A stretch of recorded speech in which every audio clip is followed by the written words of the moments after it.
Hello and welcome back to another episode of Vikings Happy Hour, sponsored by Lake Monster Brewing, Eastside Jiu-Jitsu, and that's Badass Wood Art. Remember to like and subscribe to the YouTube channel to help us grow, and when we get to 3,100 followers, we're giving away some Lake Monster apparel, including a hat that looks just like the one I am currently wearing.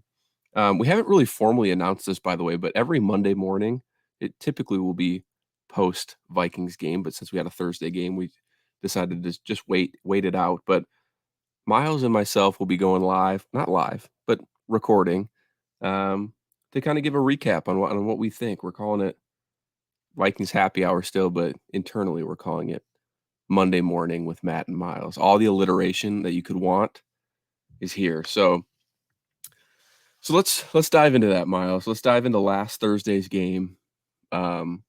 It feels like forever ago that the Vikings almost came back in Philadelphia. Yeah. But again, losing 34-28 with just a bunch of self-inflicted wounds. Like I don't know what to tell this team. Like you had a really good opportunity again, and if you just eliminate some of those mistakes, it really feels like this team could have been 2-0. Yeah. I think the tough part there is the personnel and defense just does not match well against the Eagles, especially against their run game, as we saw, because the one thing that the Eagles are good at is building their trenches. Like that team on both sides of the ball is just stacked. And those guys, I don't know who we need to talk to get figured out the trenches on our end, but like maybe we could steal somebody from the Eagles that's working over there to get that done, because the Vikings defensive game plan was at least obvious to me on screen. Was we decided we were going to not let Jalen Hurts beat us with his feet or with his through the air, essentially, like because of how dynamic Jalen Hurts is, and they do a lot of running the ball with him. The Vikings decided we're going to go a little leaner and have more speed on the field to keep up with that, and contain that. And in theory is a really good idea, because that's the one guy you want to stop. You don't want to let Jalen Hurts get loose, let him be like the dynamic runner he is, but also like have explosive plays in the pass game. That's what this team does. They're not really like like old school hand the ball off 35 times a game and pound it down your throats the way other teams are. But I think that shift happened pretty quickly for the Eagles, because the Vikings, their game plan worked to start the game. It was contain Jalen Hurts and limit the explosive passing game. And I know Devontae Smith had a couple really big plays, but like outside of that, the pass game for the Eagles was very minimal. And I think that was a success for the Vikings defense. But then the Eagles saw that they were rolling out at nose tackle Harrison Phillips with Patrick Jones and Daniel Hunter playing defensive line. And then you got your inside linebackers playing outside linebacker. And then you got, Josh Metellus at linebacker. Like a lot of these smaller guys, speedier guys, playing in positions that would normally be for bigger players. Yeah. And that positionless football that Flo likes to call it. But the tough part there is the Eagles recognized that pretty quickly in the second quarter, and said, all right, well, if you're not going to, we'll get 6-7 yards a clip on the ground and with DeAndre Swift. And it just kept working, and it just kept going and going and going. And one of those situations where the Vikings didn't really have a counterpunch to that, because if they tried to get beefier, then I think that's when we saw them adjust to Jalen Hurts running the ball, or Devontae Smith, AJ Brown getting more one-on-one opportunities on the outside. So the defense just really struggled to have a really good matchup against the Eagles offense, when the Eagles can pivot their entire scheme to just running the ball and having 259 yards on the ground, something like that. So yeah, it was pretty unreal. And to your point, they had 259. They did do like a like game plan wise, if your goal was to stop Jalen Hurts from beating you in the air and on the ground, they did a pretty good job. Like stat line wise, Jalen Hurts 18-23 for 193 yards, and then rushing only 35 yards. Like that's pretty good for this team. But DeAndre Swift looked like he was back in college all of a sudden and went for 175 yards. And that one drive specifically in the second half, it was just demoralizing to just you knew what they were doing every single play, and you just couldn't stop it until they scored. And so, yeah, kind of reminded me of the was it the Christmas Eve game against the Saints a few years ago? yeah, Like they just lined up and said, "Try like good luck stopping us," essentially. we'll stop doing this when you can stop us. Yeah, yeah. Like that's literally old school football. Like that's like Mike Zimmer. I know he hated that game, but like that was like what Mike Zimmer wanted in football. Like that's football to Mike Zimmer, right? Like that's what some of these old school coaches love. Like they like especially O-line coaches. Like they want to just pound the ball. Yeah. Are you concerned about our defense at all? I think it's all about the matchup for this team because the personnel just doesn't fit some of those areas. Like on last night, on Thursday, if the Vikings had like a true nose tackle, like Harrison Phillips, I've said this in the past, and this is no slight to Harrison Phillips. Harrison Phillips being your best interior defensive tackle who doesn't have really much of a pass rush, but he's also not like a true nose tackle. He's a good run defending like interior defensive lineman. Like in that, like there's value there, but you don't have anybody that's really like a two gap clogger, a guy that can like literally just take up space and take on two blocks and defeat the middle so that your linebackers can have free run through the gaps, especially against the Eagles on Thursday, who are running a lot of the A gap up the middle, types of power dives. And I can't remember, they're calling it gun. Josh McTellis kind of called out what they call that, but essentially we don't have that guy in the middle to really like, I'd said on Purple Daily on Draft is that there's a little bit of like, we're really missing like that Christian Wilkins, that Dexter Lawrence, that like true big space eating guy, but that can also rush the passer. Well, that's why this offseason too, we were pushing for guys like Mozzie Smith or Keanu Benton, and I'm just giving myself a call. Ben's a good one though, because he fits that like mold of like he's like that kind of like a tweener. He's not a true nose tackle, but he also gives you a lot of he's a good run defender, but it gives you that pass rush that you need. Yeah, he's got that pass rush, and he can kind of like long are the days of us having Linval Joseph and Michael Pierce and you name it. But yeah, you can tell that defensive line misses that presence there. Yeah. Well, even Dalvin Tomlinson, like he's not like a true nose tackle either, but he's a big body. I think him and Harrison Phillips did a good job last year because they paired with each other. It wasn't just Harrison Phillips is now basically on his own with Dean Lowry and whatever other guy they put in, whether it's Kairos Tonga and those things. So it's really tough to have Harrison Phillips kind of be that like do-all interior D lineman when he's not big enough to be that guy, and that's just not his game. So it's tough. There's three guys I want to call out on the defensive side before we switch to the offense. The first one is Ivan Pace, who is on pace to potentially be rookie of the year, defensive rookie of the year, with just how stellar he's playing. There were a couple plays that I watched when I went back and watched the film.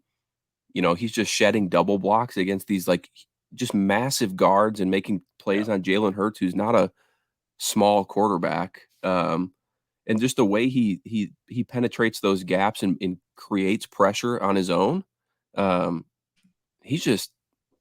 It's crazy. It's just, we've talked about it last week, but it's just crazy how well he's been playing through 2 games. Yeah, it's pretty crazy how good that guy has been. And like, he's obviously your best inside linebacker already. Like, and I don't think it's close. There's obviously small things, like he's a smaller linebacker, so there's going to situations against the run where if you're going to go power, he's really good at shedding blocks. So I don't want to like take that away from him, but there's also times where a big guy's going to get his hands on him and he's not going to be able to do much about it because that's just the nature of the game.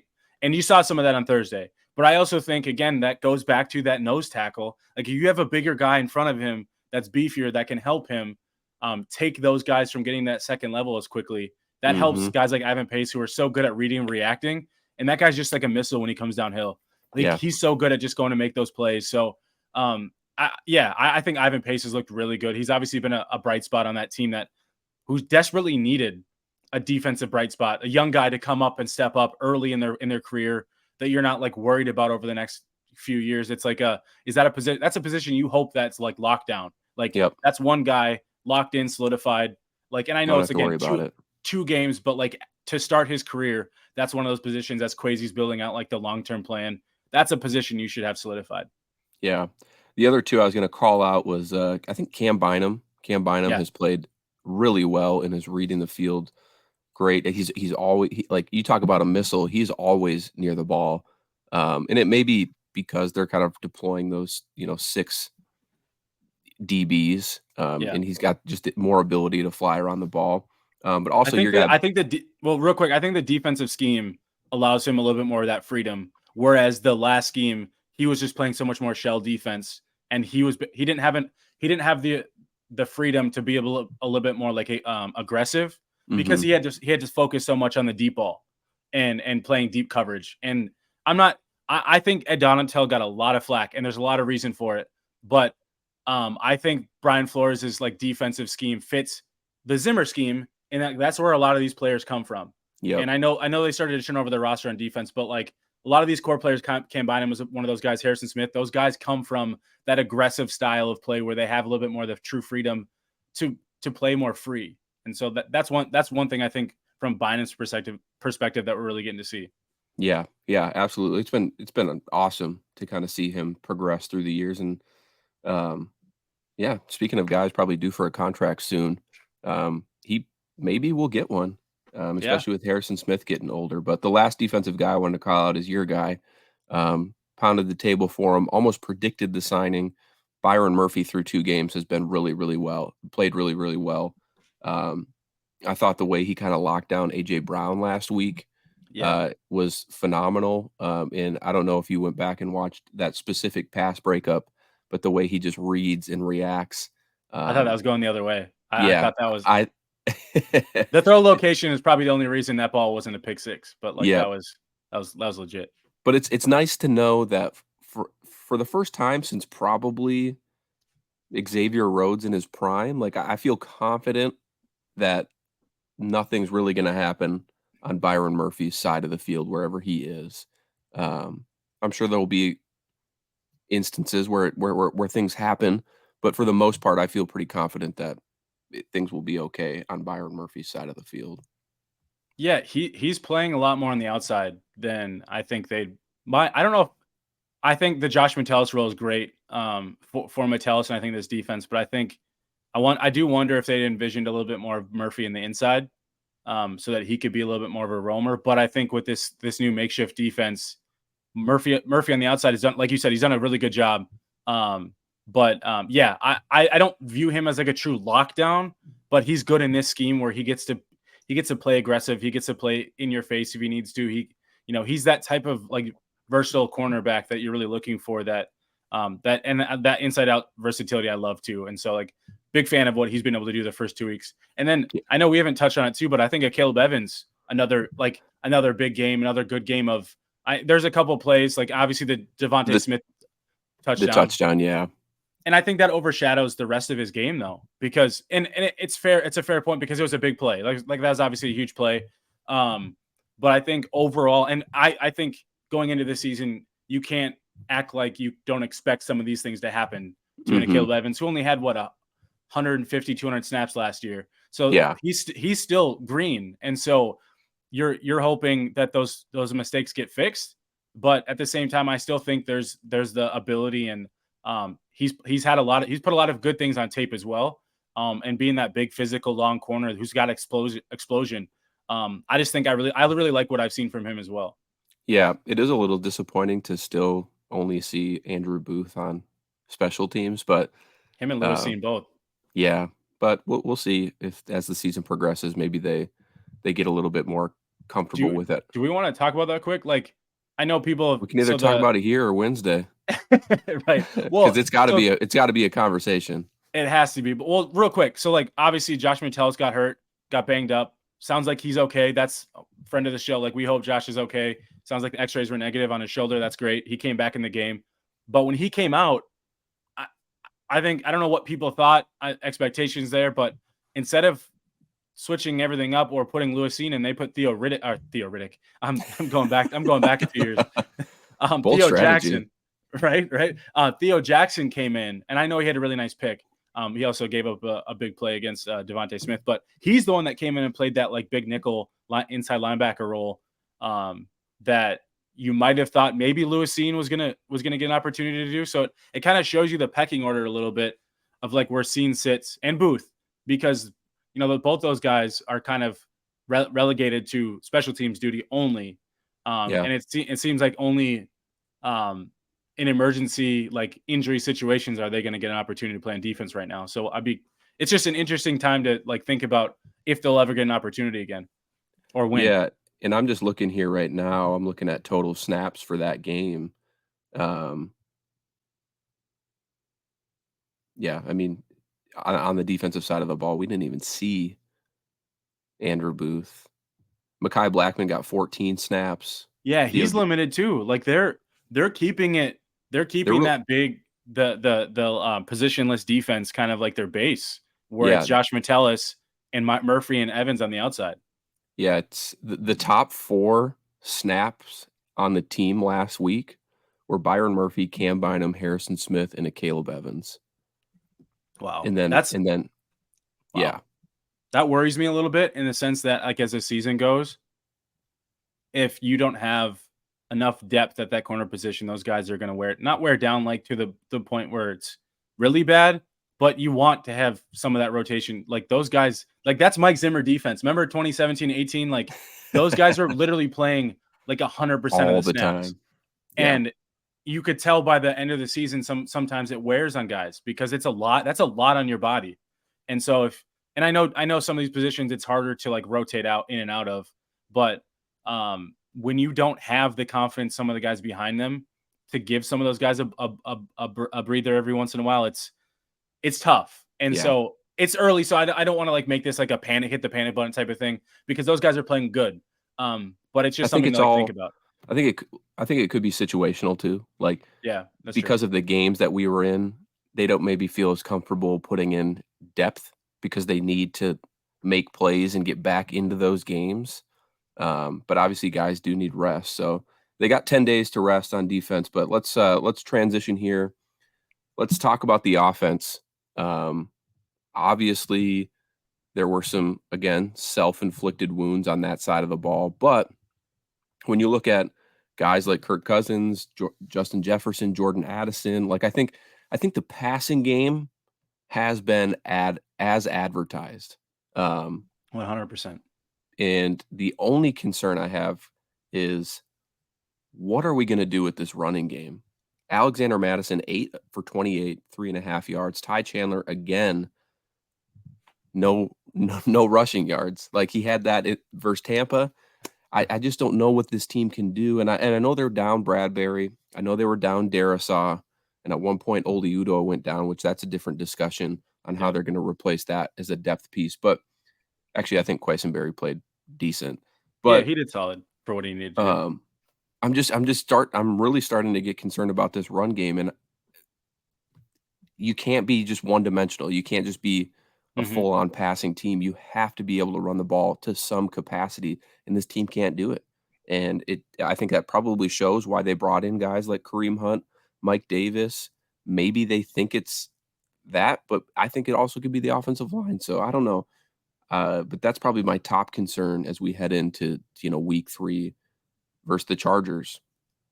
Yeah, and I think the hard part there is like to expect Kirk Cousins to play to this level all the time, because we've seen it. Like Kirk Cousins in these situations, games like Thursday, he played really well. But we know that there's going to be stretches where Kirk's not going to play that well because that's just he rides a little bit of a roller coaster. Like Kirk's usually always like an above average quarterback. Yep. Average to above average quarterback. Like right now he's playing probably just a little bit above that, above his like skills. And like that's okay early, but you need to like to your point, you really need to establish a little bit more of a true run game to help Kirk Cousins out, because you can't put the entire offense on his shoulders every game, the entire season. Like you need games where you can grind it out a little bit more, where you can, be a little bit more effective in the run game so that, you can open things up in the passing game other ways. It's not like, I don't think you need to be an effective run team to be good at play action, but what you need to be good at is running the ball so that teams aren't only focused on the pass game. Like if you're a team that has a solid defensive line, why would you play anything other than dime against this team and just triple cover Justin Jefferson? And those things, like seriously, like what has the Vikings run game done that like has you worried on tape? There's nothing. It's not just Madison. It's not just Chandler. The run scheme in itself, they're not fit to be like a gap type scheme. I think they've struggled with inside zone. Like this O-line was built, and I know this, like two of the starters were out, but like the O-line that we see to date outside of Ed Ingram was built to be a outside zone run scheme. And I'm not saying that they need to just go back to that exact scheme, but that's what they were built to be and they were good at. Yeah. And when you take some of that away, I think these guys aren't as good in some of those specific areas. Now, I'd love to go talk to like a Brandon Thorne or like even Nick Olson, Matt Freese, and see what those guys are saying, because what I struggle with is just I don't think they're built to be like, they're not going to go beat guys up. That's not what this O-line is built to be. Like, that's not the type of players they are. Christian Darrisaw is his own beast, like that guy.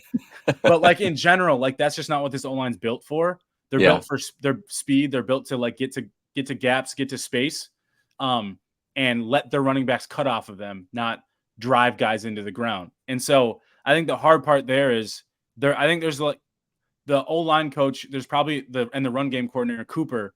I just really think there's like an internal like struggle of like what to do with this run game. So I don't know how to fix it, but I think there definitely needs to be more of an adjustment on how they get those guys out in space and allow those guys to be more of a true outside zone O-line, because that's what they were like created. Like that's what they were brought in for from the old regime. So I think that's the biggest hurdle. And to your point, it can't just be like how many dropbacks did Kirk have? Like 55, 60? Like he threw the ball 44 times. 44 times. Like that's and you see why he gets strip sacked on some of those, because Kirk's not the type of player to like go make plays outside of structure, outside the pocket. So if he gets beat quickly, especially off his back, he's not seeing that coming and he's getting strip sacked. Like that's going to happen on occasion. We've seen that in the past from Kirk. That's not just a Kirk issue. That's obviously an O-line issue, but like that's a structural like offensive scheme issue too. And so how do you start mitigating some of that risk if you can't run the ball? Like it's really hard to mitigate risk when you can't run the football, and you shouldn't always have to be in second and third and long situations all the time because you can't run the ball. And I think that's just really going to hurt this team long-term if they don't get that fixed quickly, because this game coming up, it's kind of a do or die situation for both teams. Mm-hmm. Yeah. The Chargers obviously have lost their first two games as well, maybe more heartbreaking than the Vikings have lost theirs. Let me ask you a question. This is just to play devil's advocate here. Is the run game more of an issue given the games that we've been in, because we've been, fighting to get back and take the lead, maybe more so in the Eagles game than the Philly or the Bucks game. But when you're down and you have to try and get back in the game, like you kind of have to abandon the run to a certain degree. Maybe that's part of it. Like I'd love to see this team in this defense play with a lead. Because I really think that can change a lot, especially on the defensive side of the ball. But if they can't get the run game figured out, though, and they do have a lead, you're going to allow a lot of teams to come back, because if you can't have long, sustaining drives, I mean, we saw it. The Eagles did it to us, just a long, sustaining drive. We watched the Falcons yesterday do it to the Packers. They could not get off the field because Bijan Robinson was giving them nightmares, like they were facing AP again. And it was just he looked good. 5-6 yards a clip. And then they brought in their backup Algier, and he was doing the same thing.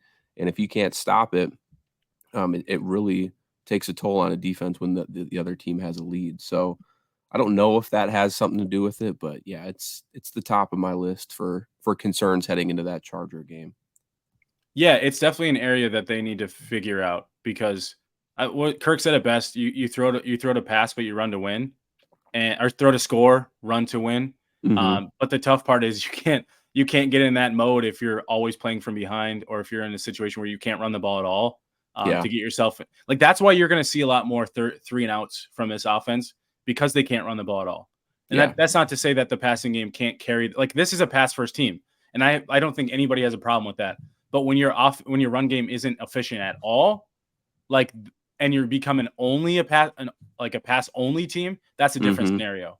And so that's where this team needs to get better. So I'm with you 100% on that. And I think they need to find a solution there quickly. Otherwise, things could snowball. Because to your point, I think the Eagles game was definitely more of a have to play from behind. I kind of likened the Eagles game a little bit to like the Bills game last year, where you're coming from behind. I know how the game ended against the Bills last year, completely different scenario here. But in terms of like, you're playing a really good team, but you're doing a pretty good job limiting some of the things that they can do on defense.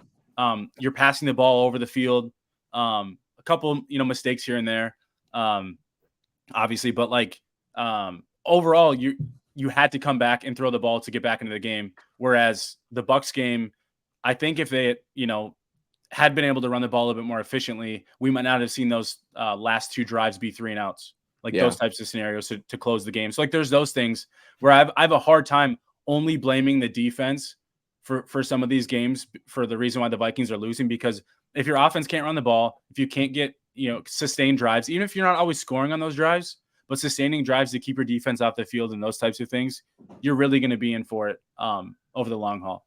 Yeah, 100%. So last thing, because we have a show on Wednesday where we'll talk a little bit probably about this and then transition to the Chargers game. But how validated do you feel that Zay Flowers and Jordan Addison are balling out through the first 2 weeks? I mean, Addison isn't surprising to me, I think. Or even Jaden Reed. I'll give you that one too. I'll take that one over anything. Because I was really high on Jaden Reed. I hate that he's on the Packers. But yeah, I don't know about validated. I mean, you could see it on film. Like there are certain guys on like that you should expect things to translate to the next level. Route running is one of those things. If a guy is good at getting in and out of his breaks, if a guy looks like he understands how to win against man coverage. Now there are things to still work on. These guys are young. Like Jordan Addison had a really good game on Thursday, but he's still getting bullied a little bit on the outside. Like there's like contact and those things are still something that he needs to work on. But that's something that you hope as the season goes, as he gets more reps, he get more opportunities and just more tape where he can study himself and talk to guys like Justin Jefferson and learn. He's only going to get better at, and like that shouldn't be an issue long-term. So I'm just really excited to be able to see these guys come out and ball. Like when we're seeing other rookie receivers do it. I mean, Puka, oh my God, that dude that broke the record for most targets in the first 2 seasons or receptions in the first 2 games. Yeah, it's nuts, man. That dude's a 5th-round pick. I remember going into the Senior Bowl and guy at the Fantasy Pros, Derek, he was so high on Puka. And I remember going in and being like, I think this guy's pretty good, but I don't, he's kind of like, is what he is. And then I was like excited to see him at the Senior Bowl, and then he gets hurt. And I'm like, well, shoot, like I was hoping to see a little bit more, maybe to, but that guy is ridiculous. Like that guy's like, I'm not going to call him a Cooper Kupp replacement, but that guy came in and has done what they needed him to do without Cooper Kupp. And I know they lost yesterday, but still like, he looked good, man. He looks really good. He looked good. For sure. Marvin Mims too. Shout out. I hate to do this to the fans and to the folks, because Ryan, I'm glad Ryan's not here, so we don't have to worry about it. We'll talk about it on Wednesday, I'm sure. But Marvin Mims, like he should be getting more run too. Like that, like he's a speedster, like the guy that wins downfield, and he showed that yesterday when the Broncos hit two deep bombs. So I just think this rookie class and receivers in general are having bigger impacts earlier, and it's so fun for a guy that loves that position. Yeah, it's going to be a bigger discussion, I think, this offseason because obviously KJ Osborne's in a contract year, and I just have a hard time seeing the Vikings bringing him back. I could be wrong. Well, and there's some struggles there too, and you kind of feel for KJ because I do. He's better than what he's put on film so far, and we know that because we see him all the time. But he's a guy that you hope can bounce back, because I think Addison's nipping at his heels right now. Mm-hmm. Well, that doesn't mean there isn't a role for KJ in this offense either. Yeah, for sure. But so that's probably the recap, I guess, for last Thursday night's game. I don't know if we got too much more we can dive into, but on Wednesday night we'll rehash a little bit if we've realized we missed anything. I'm sure Ryan will have some outlandish takes again because Baker and the Bucs are 2-0. But we'll pick this back up on Wednesday live at 7:00. Thank you guys for watching. Hit the like and subscribe button. Hit us up in the comments if you agree, disagree with anything we have to say. We always love hearing from you guys. And until next time, Skol Vikings.